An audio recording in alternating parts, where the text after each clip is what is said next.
Halo semuanya, kami dari kelompok 4 akan sedikit menjelaskan materi tentang pajak-pajak bendaharawan dan dasar hukumnya.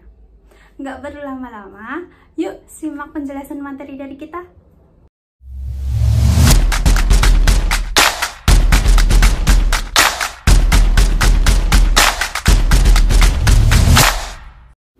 Sebelumnya, perkenalkan anggota kelompok kami, ada Anindya Alvareta dengan NIM 224202061, Dela Ananda Putri dengan NIM 224202064, Diah Putri Permatasari dengan NIM 224202067, ada Resia Viola dengan NIM 224202080.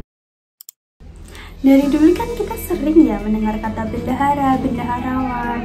Apa sih bendaharawan itu? Sesuai pasal 1 ayat 14 Undang-Undang Nomor 1 Tahun 2004, bendahara adalah setiap orang atau badan yang diberi tugas untuk dan atas nama negara atau daerah menerima, menyimpan, dan membayar atau menyerahkan uang atau surat berharga atau barang-barang negara atau daerah. Dan bendahara itu ada dua, ada bendahara penerimaan dan bendahara pengeluaran. Adapun dua jenis bendaharawan loh. Yang pertama ada bendahara pemerintah dan kedua ada bendahara swasta. Nah, kedua bendahara ini mempunyai 4 aspek perbedaan, yaitu aspek pertama pemungutan pajak. Pada bendahara pemerintah memungut PPh pasal 22 dan PPN atas transaksinya. Nah, di bendaharawan swasta itu tidak memungut PPh pasal 22 dan PPN atas transaksinya. Kemudian aspek yang kedua adalah pemotongan pajak. Pada bendahara pemerintah memotong PPh pasal 21, 23, 4 ayat 2 dan pajak lainnya yang sesuai undang-undang. Nah, di bendaharawan swasta itu hanya memotong PPh pasal 21, 23 dan 4 ayat 2 saja. Kemudian aspek yang ketiga yaitu NPWP. Di bendahara pemerintah menggunakan NPWP instansi pemerintahnya. Namun di bendahara swasta itu menggunakan NPWP badan usaha atau organisasi swastanya. Kemudian aspek yang terakhir ada mekanisme pembayaran. Di bendaharawan pemerintah itu pembayaran pajaknya dilakukan atas nama instansi pemerintahnya. Untuk di bendahara swasta itu pembayarannya dilakukan atas nama badan usahanya. Nah, di materi kali ini kami akan berfokus pada bendaharawan pemerintahnya. Untuk bendahara pemerintah, pertanggal 1 September 2021, NPWP bendahara sudah dihapus dari administrasi DJP. Jadi, bendahara pemerintah tetap melaksanakan tugas pemotongan, pemungutan, dan penyetoran pajak, tetapi semuanya menggunakan NPWP instansi pemerintah tempat mereka bertugas, bukan lagi NPWP secara pribadi atau jabatan. Jadi, bendahara sendiri tidak perlu memiliki NPWP khusus bendahara lagi. Apa sih kewajiban dari seorang bendaharawan pemerintah itu? Kewajiban dari seorang bendahara adalah yaitu memotong atau memungut pajak yang berkaitan dengan anggaran pendapatan belanja negara atau APBN dan juga anggaran pendapatan belanja daerah atau APBD. Yang pertama yaitu anggaran pendapatan belanja negara atau APBN. Setiap bendahara yang melakukan pembayaran atas beban dari APBN akan ditetapkan sebagai wajib pungut pajak sesuai dengan ketentuan undang-undang yang telah berlaku. Dan yang kedua yaitu pada anggaran pendapatan belanja daerah atau APBD.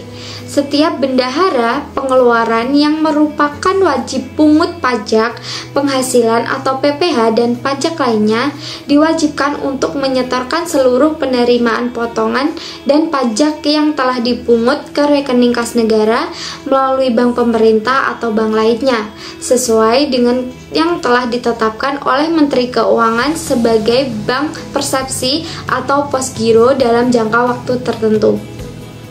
Yang ketiga yaitu kewajibannya melaporkan surat pemberitahuan atau SPT masa atas pajak yang telah dipotong atau dipungut dan disetor paling lambat tanggal 20 bulan berikutnya melalui sistem online DJP. Dan yang keempat yaitu membukukan dan menata usahakan seluruh transaksi perpajakan sebagai bagian dari pertanggungjawaban keuangan. Lalu, sanksi apa aja sih yang dikenakan bagi seorang bendaharawan yang tidak melaporkan maupun menyetorkan pajaknya? Sanksi yang pertama yaitu sanksi tidak setor PPN dikenakan sebesar 2% dikali dengan bulan terlambat dikali dengan PPN yang seharusnya disetor. Sanksi yang kedua yaitu sanksi tidak lapor SPT masa PPN dikenakan sebesar Rp500.000. Dan yang ketiga, sanksi tidak setor PPh pasal 21 dikenakan sebesar 2% dikali dengan bulan terlambat dikali PPh pasal 21 yang seharusnya disetor.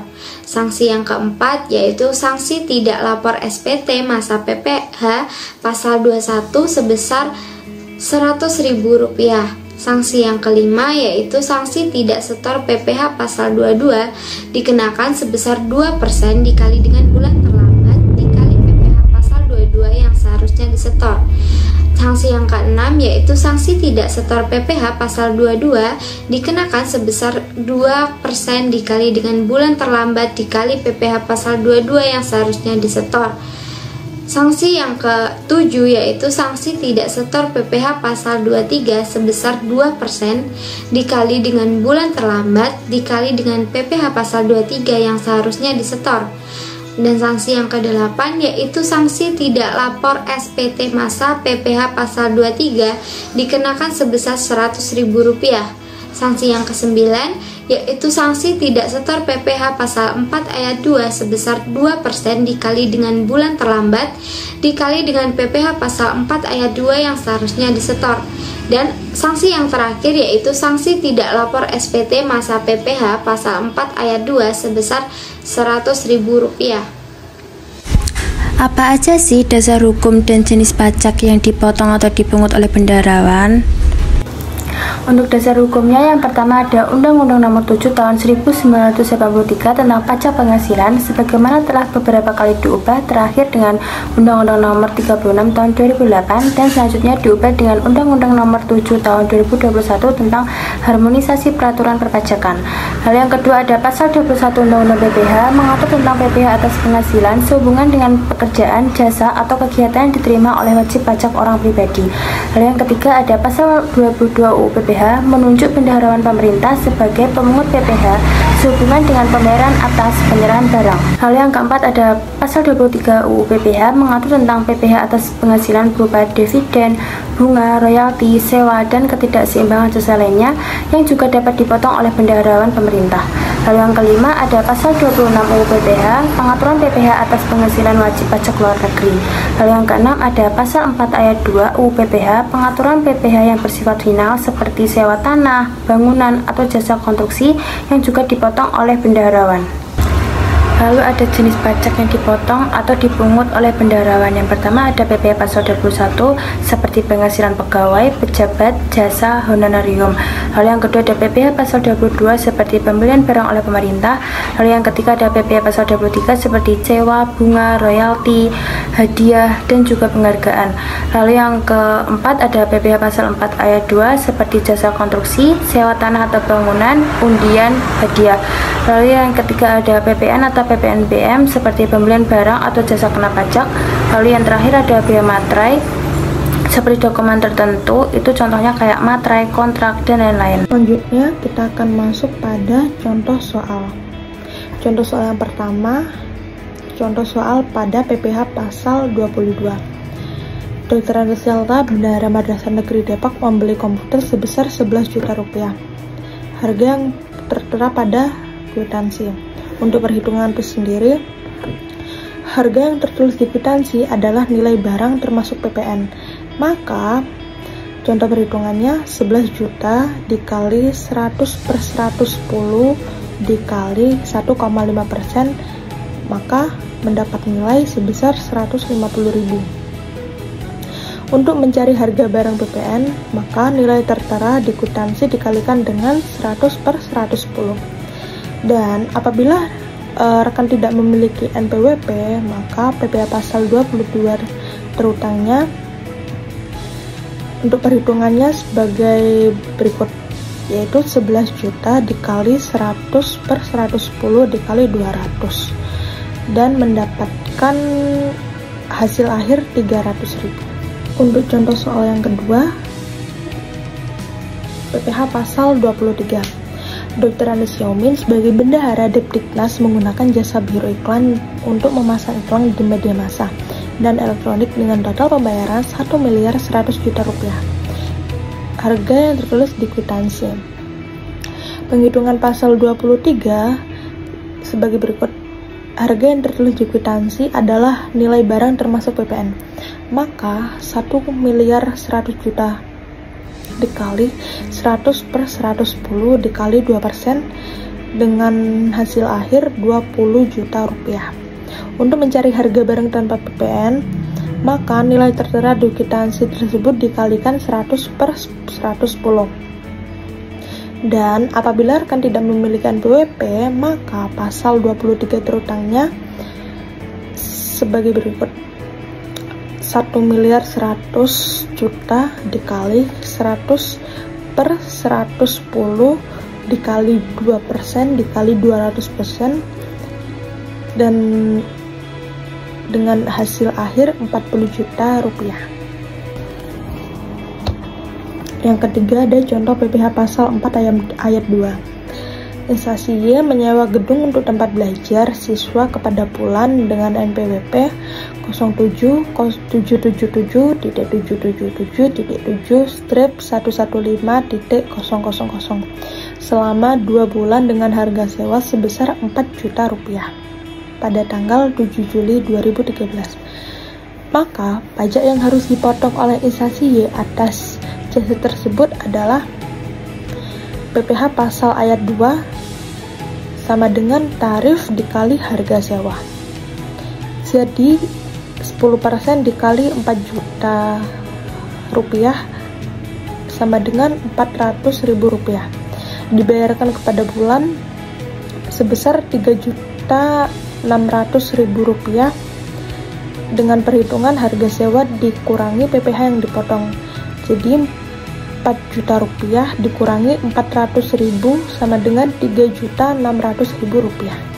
Contoh soal yang terakhir itu pada PPN.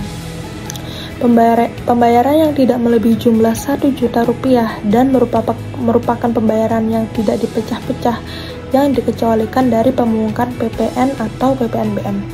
Sebagai contoh, harga jual 800.000. PPN 10% dikali 800.000 sebesar 80.000. PPNBM 20% dikali 800% 160.000 rupiah. Di total 1 juta harga jual termasuk PPN dan PPNBM sebesar 1.040.000. 1.040.000 dipungut oleh PPN atau PPNBM karena melebihi 1 juta rupiah.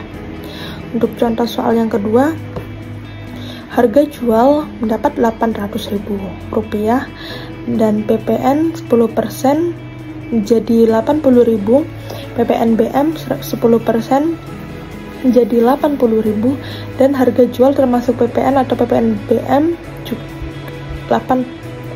dengan total 960.000 rupiah. 960.000 rupiah itu tidak dipungut PPN atau PPNBM karena kurang dari 1 juta rupiah. PPN atau PPNBM terutang disetor sendiri oleh PKP dan dipungut PPN atau PPNBM penyerahan oleh BKN PKP dengan PO atau SPK. Kesimpulannya, bendahara pemerintah adalah pihak yang ditunjuk untuk mengelola uang negara atau daerah dan memiliki kewajiban perpajakan termasuk pemotongan, penyetoran, dan pelaporan pajak seperti PPh dan PPN. Pajak yang dipotong atau dipungut harus disetorkan ke kas negara tepat waktu dan dilaporkan ke KPP atau kantor pelayanan pajak. Kewajiban ini mencakup sanksi jika tidak dilaksanakan sesuai ketentuan. Selain itu, bendahara harus memahami siapa saja subjek dan objek pajak, serta apa saja yang dikecualikan dari kewajiban pajak berdasarkan peraturan yang berlaku. Demikian yang dapat kami sampaikan. Semoga dapat memberikan wawasan dan manfaat. Terima kasih atas perhatian dan kesempatannya. See you next time.